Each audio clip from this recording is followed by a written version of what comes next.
Bonjour et bienvenue au 3e épisode de la série Le programme éducatif concrètement qui s'intitule « Favoriser les apprentissages grâce aux jeux libres ».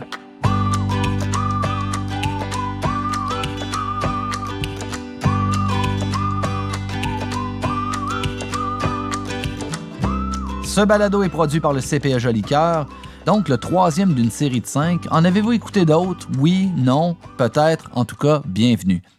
Je vous fais une mise en contexte. J'ai su dernièrement qu'il existait un programme éducatif dans les services de garde reconnus au Québec. Le document de référence s'appelle « Accueillir la petite enfance ». Ça a été fait par le ministère de la Famille.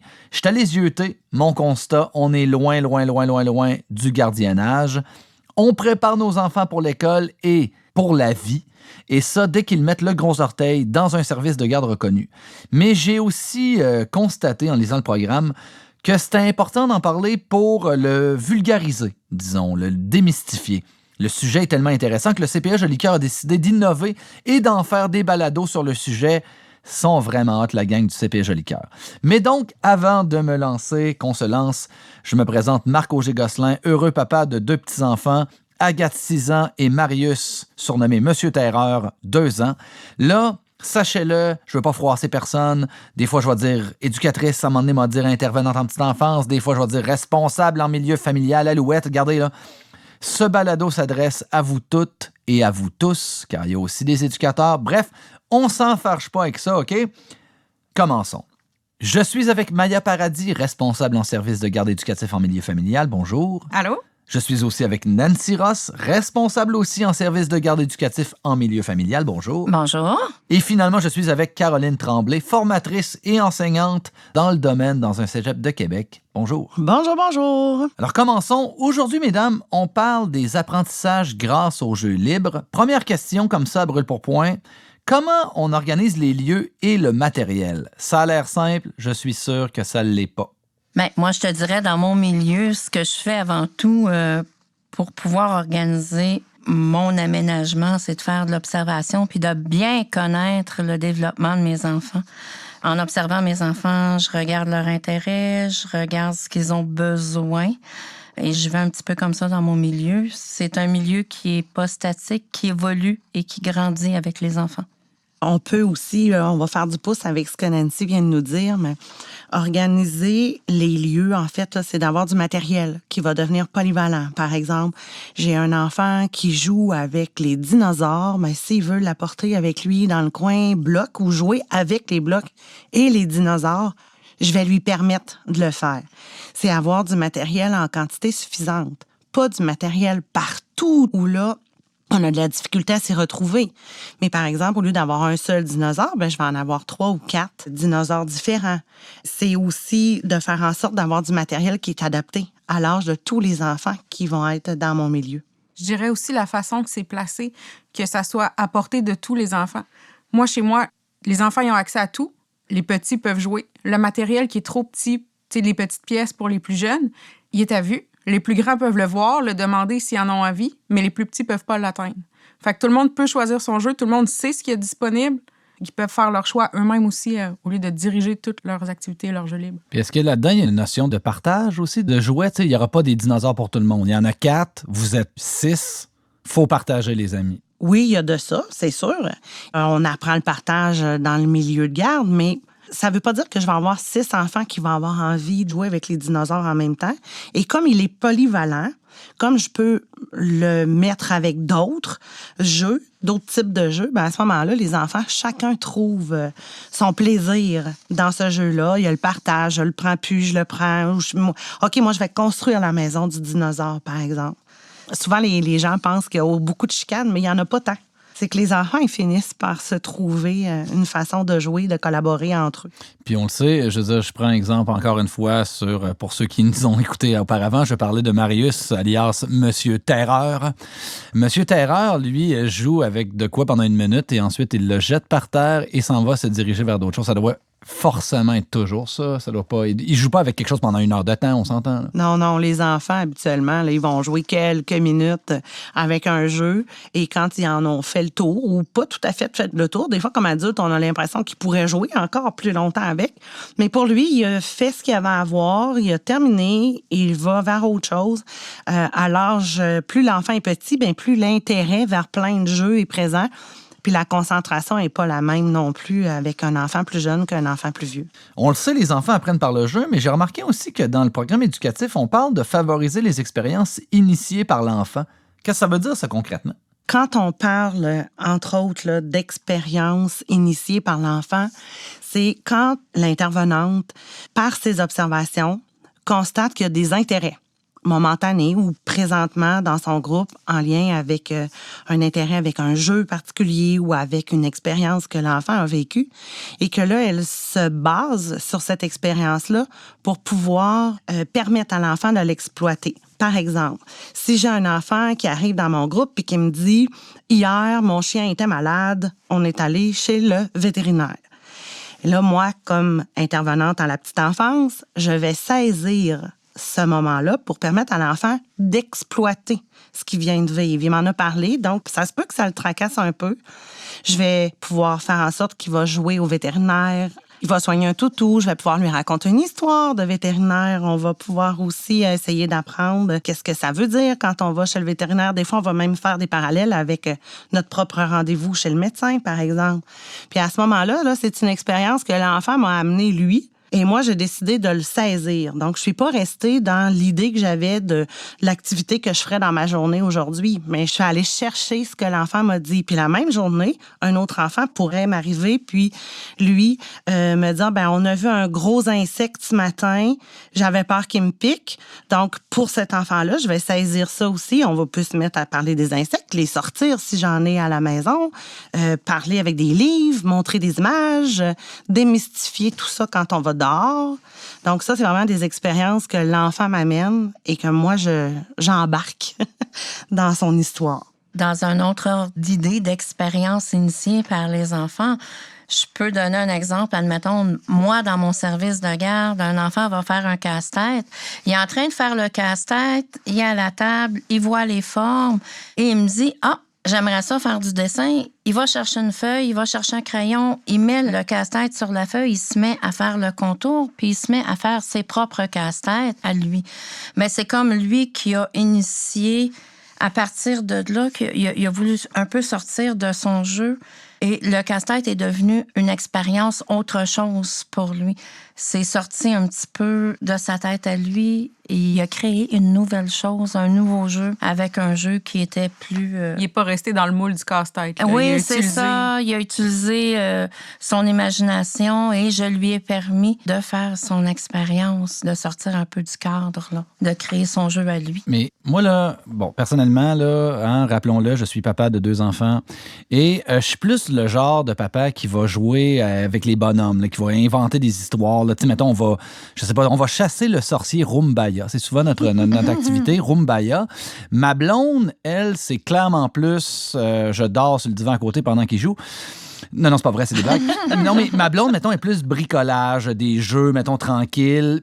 Puis, au fond, elle les laisse comme un peu créer leur jeu. Mais qu'est-ce qui est mieux? C'est-tu de leur montrer comment le jeu fonctionne ou c'est juste amuse-toi, fais tes propres règles? C'est important que l'enfant puisse avoir les deux. Dans la vie, il y a des moments où il y a des règles qui sont établies, puis il faut qu'on les suive. Comme, par exemple, si je décide de jouer au Monopoly pour de vrai avec mes parents ou avec la famille en soirée. Mais je pourrais quand même rendre le Monopoly disponible pour que l'enfant fasse un peu comme, écoute, jouer avec l'argent, apprendre les chiffres, je donne, je reprends, et là, j'initie d'autres choses. Moi, j'ai toujours rêvé d'avoir un chemin de fer, mais on l'imagine. Puis là, tu t'en vas en prison. Non, c'est vrai, c'est ça que l'enfant va dire. C'est ça, prison. Oui. Ouais, OK. Oui, mais à ce moment-là, tu vois, ça, c'est là où tu laisses la place. Toi, tu dis, ben je guide les enfants, je joue avec des petits bonhommes, puis on fait semblant qu'on cherche un sorcier, mais je suis convaincue que si un de tes enfants te dit « Hey, papa, non, on va pas chercher le sorcier, on s'en va à la fromagerie », ben tu vas le suivre dans son idée d'aller à la fromagerie. C'est encore drôle. Non, c'est pas vrai. Non, on chasse Rumbaya. Fait qu'à ce moment-là, tu vois, t'es dans ce qui est initié par ton enfant. Quand tu dis ta blonde a fait des bricolages, ben probablement que si un des enfants dit, ben moi j'ai envie de faire un papillon, ben elle voit le papillon bleu avec toutes les façons de faire, mais que ton enfant, lui, il le voit autrement, ben elle va le laisser faire à sa façon à lui. Donc ça, c'est initié. On enlève l'idée du thème, on enlève l'idée de l'image que l'adulte se fait d'un jeu ou d'un bricolage et on laisse l'enfant l'explorer. Puis ce qui est beau, là, c'est qu'ils nous amènent avec eux dans des mondes fantastiques quand on se laisse bercer. C'est que il faut pas avoir une image prédéfinie, mais il faut avoir un objectif de développement pour l'enfant. Un papillon, une chenille, une tortue, ça me dérange pas. Il va quand même apprendre à découper, à déchirer, à coller. Il va quand même développer tous ces côtés-là. Comment on fait justement pour accompagner, dans ce cas-là, l'enfant dans ses expériences, dans ses jeux? On le laisse aller ou on participe pleinement à ce jeu-là? Comment on embarque? On se ferme les yeux puis on fait la danse de l'abeille? Je sais pas trop. Dans le fond, c'est de les soutenir dans les apprentissages. Tu l'accompagnes, tu es avec lui, tu regardes un peu où il veut aller en lui posant des questions. Comment tu vois ça, toi? Ah oui, tu fais une chenille. Ah, c'est bien. Comment tu la vois, ta chenille? Où elle va, ta chenille? Puis dans le fond, il va te raconter son histoire, il va te créer son histoire, il va te parler des couleurs. Et c'est là que tu vois à quel point l'enfant a de l'imagination et est capable d'imaginer qu'est-ce qu'il va faire. Et des fois, ça se construit, là. Tu es à côté de lui, puis tu le vois penser, tu le vois créer. C'est assez fascinant. Tu ajoutes du matériel aux besoins. Oui. Mais qu'est-ce que tu aurais besoin pour faire les points sur ta chenille? Ah, OK, ben attends, j'ai peut-être quelque chose. On va l'accompagner comme ça, mais on fera pas pour l'enfant. On va vraiment faire avec. Moi, j'aime beaucoup le faire avec plutôt que de faire pour l'enfant. Je pense que je suis un bon père parce que... Je suis convaincue. Non, mais c'est parce que c'est vraiment hot parce que ma fille, on lit toujours des histoires, puis dernièrement, elle était comme, c'est moi qui va te raconter une histoire. Puis là, elle inventait, elle faisait de l'impro littéralement. Puis à un moment donné, je vous jure, elle nous a sorti une idée qui était magnifique. Elle était comme, c'est l'histoire du Père Noël qui voulait aller porter des cadeaux, mais finalement, il s'est rendu compte que personne lui avait donné de cadeaux. Puis là, écoute, c'était ça le début de son histoire. Puis tu fais, c'est un excellent début d'histoire, tu sais. J'étais comme, ben, il faut voir qu'elle fasse de l'impro, cette petite fille-là. Il faut voir qu'on pousse là-dedans parce qu'elle a comme un imaginaire qu'on laisse libre cours à parce qu'elle s'amuse, elle nous raconte plein d'affaires. Des fois, évidemment, ça l'a sans queue ni tête, là. Et c'est très dur de finir son histoire, oui. Tu sais, je veux dire, tout ça pour dire qu'on la pousse là-dedans puis c'est tellement beau de la voir aller. Quand tu fais ça, là, tu lui permets de développer son estime d'elle-même. L'estime de soi, c'est le moteur du développement. Même dans la vie, un adulte qui manque d'estime de lui va pas foncer autant. Quand on permet à l'enfant de nous dire ce qu'il veut, qu'on va le suivre, on lui montre qu'il vaut la peine puis qu'il a des bonnes idées, c'est une estime de soi là, qui est gonflée à bloc. Je trouve aussi que ça fait des enfants qui sont capables de trouver des solutions. Oui. Et leur imagination est sans limite parce qu'on leur a permis de chercher, de trouver des solutions. On a posé des questions. Ça les fait réfléchir. Alors, quand ils arrivent devant des choix à faire, ils sont capables un peu de se débrouiller, d'essayer d'aller chercher quelque chose dans le local. Ça leur permet de faire plein de choses, finalement. Oui, puis là, je saute du coq au vin, comme on dit. Non, mais moi qui faisais de l'impro par le passé, de l'improvisation, notre coach nous disait à un moment donné, c'est comme être un enfant, là. Mm-hmm. Même si tu es rendu sur la Lune, sur Mars, sur Neptune, dans un vaisseau spatial, l'enfant, tu dis, on est dans un vaisseau spatial, il est parti, lui, là. Puis souvent, en tant qu'adulte, on est comme, mais non, je peux pas faire ça. Tu sais, je peux pas. C'est stupide. Les enfants n'ont pas ce jugement-là de ce qu'ils font. Puis c'est tellement riche. Oui, parce que ce que tu viens de nous décrire encore là, c'est des expériences initiées par l'enfant. C'est de rentrer dans son jeu, d'aller avec lui. Moi, je compare ça à une valse. L'enfant m'apporte du matériel, si on veut, puis moi, je vais dedans, je le suis et je lui fournis ce qu'il a besoin. Donc, j'ai plus besoin, moi, comme adulte, de réfléchir en disant demain, quel genre de bricolage je vais faire ou quel jeu je vais leur demander de faire. C'est que je fais juste valser avec la petite enfance, puis c'est tellement la plus belle danse. Bizarrement, j'ai comme l'impression que des fois, qu'il doit y avoir des parents, tu sais, terre à terre, de faire, tu iras pas à la Lune. Non, mais tu sais, genre, Oui. ça existe pas, ça. Tu sais, genre, cette affaire-là, ta tour, là, c'est impossible. Je sais pas si on a évolué en tant que parents, en tant qu'intervenants pour les accompagner dans laisser libre cours à leur créativité, si je peux dire. Je sais pas. J'ai comme l'impression qu'on a évolué. Ah oui, ça a évolué. La pratique évolue beaucoup. On parle beaucoup de l'observation puis de partir des intérêts des enfants puis des besoins. Fait que tout le réseau là, de la petite enfance change. Puis les parents aussi embarquent dans ça. Les parents, ils sont les premiers agents du développement de leur enfant. C'est eux qui sont là, c'est eux qui sont présents. Fait qu'ils suivent le rythme aussi. Je veux pas faire mon savant parce que je vais le faire pareil. Mais j'ai lu qu'il y a des données scientifiques qui indiquent clairement que le jeu est libre. Le jeu initié par l'enfant, c'est fondamental pour son développement global. Que dans un contexte de petite enfance, la responsabilité des adultes, c'est pas d'animer le jeu ni d'y donner une finalité. C'est plutôt de mettre en place un environnement qui va permettre aux enfants de s'investir à leur façon puis à leur rythme. Que le jeu initié par l'enfant va y permettre de développer sa motivation à apprendre parce que le plaisir qu'il prend va y amener de l'enthousiasme, de la persévérance. Puis ça, c'est pas moi. Ça, là, ça a été dit, attention, j'ai des petits cartons, par Lise Lemay, professeure au département de didactique de l'UQAM, qui est spécialiste du jeu en petite enfance et au préscolaire. Alors, bref, je suis pas savant pantoute. Je cite quelqu'un. Comment on fait pour encourager l'exploration et la curiosité de l'enfant dans le jeu libre, justement? Comment on fait ça? Tu peux y aller en rachetant du matériel, par exemple, en suivant son besoin. L'enfant, il joue aux petites autos. Au lieu de le laisser dans son coin à jouer aux petites autos, tu dis, hey, quand tu vois qu'il commence à se tanner ou qu'il cherche d'autres idées, tu peux sortir des blocs pour construire une maison à côté. Tu peux sortir du tape et faire un chemin par terre pour que l'enfant puisse y aller avec ses petites autos, ça y fait une rue. Tu pars vraiment de ce que l'enfant fait, puis tu le soutiens dans son jeu pour que ça dure plus longtemps, qu'il explore plus loin, mais sans diriger. Tu y apportes des idées. Des fois, on peut juste poser une question. Où elle va, ta petite voiture? Là, il va te répondre. Ah oui, ça va là. Ah, comment tu vas faire pour y aller? Dans le fond, je vais lui poser des questions un peu ouvertes que lui, il va me répondre. Il va construire son jeu de cette façon-là. Puis lui, il n'y a pas de limite, là. Non, il n'y a pas de limite.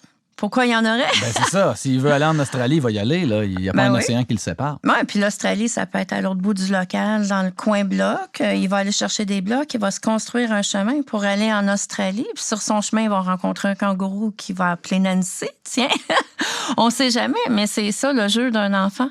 C'est de l'accompagner, de soutenir ses apprentissages. Mais le soutien aux apprentissages, c'est large. Il faut regarder comment l'enfant joue.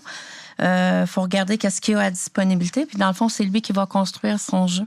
Mais souvent, c'est en posant des petites questions, en venant, en regardant, puis en lui disant « Ah, qu'est-ce que tu fais? Où tu t'en vas? Ah, comment tu vas faire ça? Ah, j'ai besoin du ruban adhésif. Je vais coller tel bloc avec tel morceau de carton. Je vais le couper. » Ils finissent par, juste avec des petites questions, à s'inventer toutes sortes de scénarios. Puis j'ai lu aussi que c'est important de donner le droit de jouer plus longtemps si l'intérêt de l'enfant est là. Puis même de ne pas ranger le jeu, la construction ou quoi. Un exemple, le garage, la piste de course que 2 enfants ont construit, on les range pas s'ils veulent poursuivre ensemble leur course, leur construction, leur jeu après le repas. Bref, c'est intéressant tout ça. Si je veux stimuler la créativité chez l'enfant, il faut que moi, comme intervenante, je sois ouverte. Comme Nancy dit, qu'est-ce que tu souhaites? On pose des questions ouvertes et on fournit à l'enfant le matériel. Donc, on écoute sa réponse, puis on la considère comme valable et on lui fournit ce qu'il a besoin. C'est sûr que s'il me demande un vaisseau spatial, je pourrais pas y donner, mais je vais l'accompagner, puis on va faire en sorte qu'on va trouver comment on pourrait reproduire tout ça.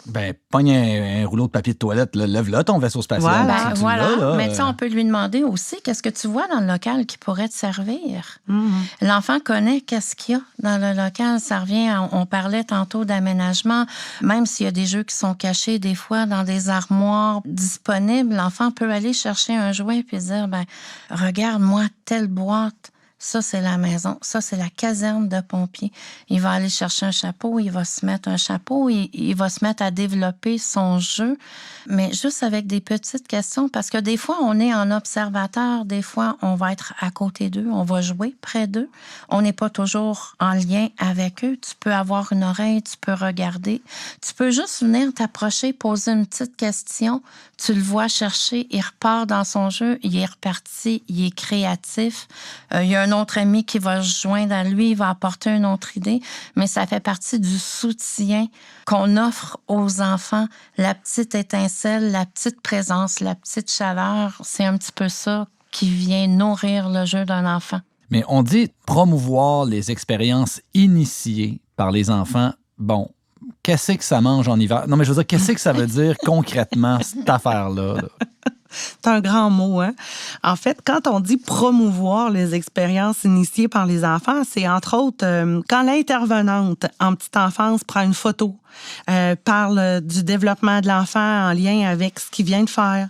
Quand l'intervenante montre l'apport positif qu'elle a eu avec l'enfant, avec son jeu.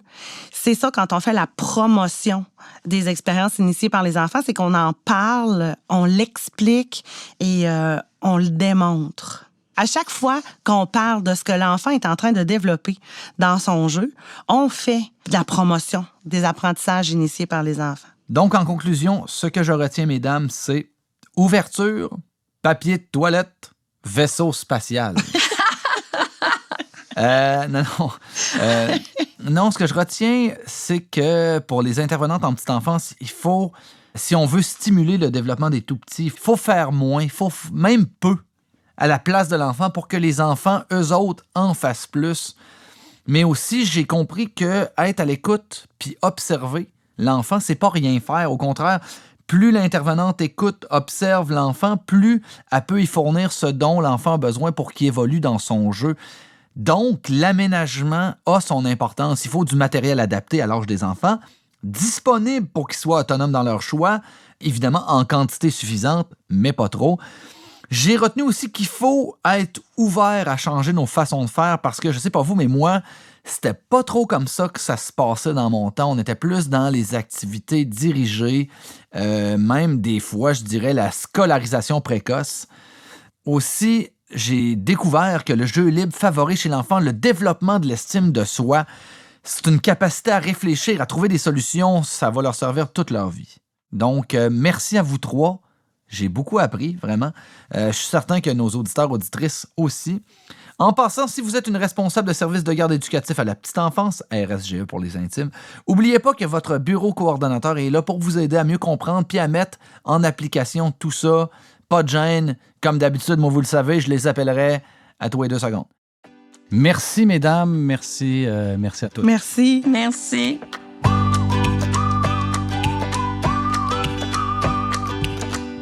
Vous avez aimé? Écoutez les autres balados du CPE Jolicoeur. Il y a les autres épisodes sur d'autres thèmes de la série, le programme éducatif concrètement. En plus, le CPE Jolicoeur a aussi toutes sortes de vidéos. Allez voir la chaîne YouTube du CPE, c'est vraiment super. Ce balado a été réalisé par le CPE Jolicoeur avec l'aide précieuse de Valérie Robert, directrice adjointe au bureau coordonnateur, et José Boisvert, agente pédagogique, toutes deux du CPE Jolicoeur. Hélène Potvin, réalisatrice et conceptrice, François Leclerc, co-réalisateur et monteur, Maya Paradis et Nancy Ross, intervenante en petite enfance, Caroline Tremblay, formatrice et enseignante dans le domaine dans un cégep de Québec, et moi-même, Marc-Auger Gosselin, heureux papa, comédien et un gars vraiment moins niaiseux dorénavant.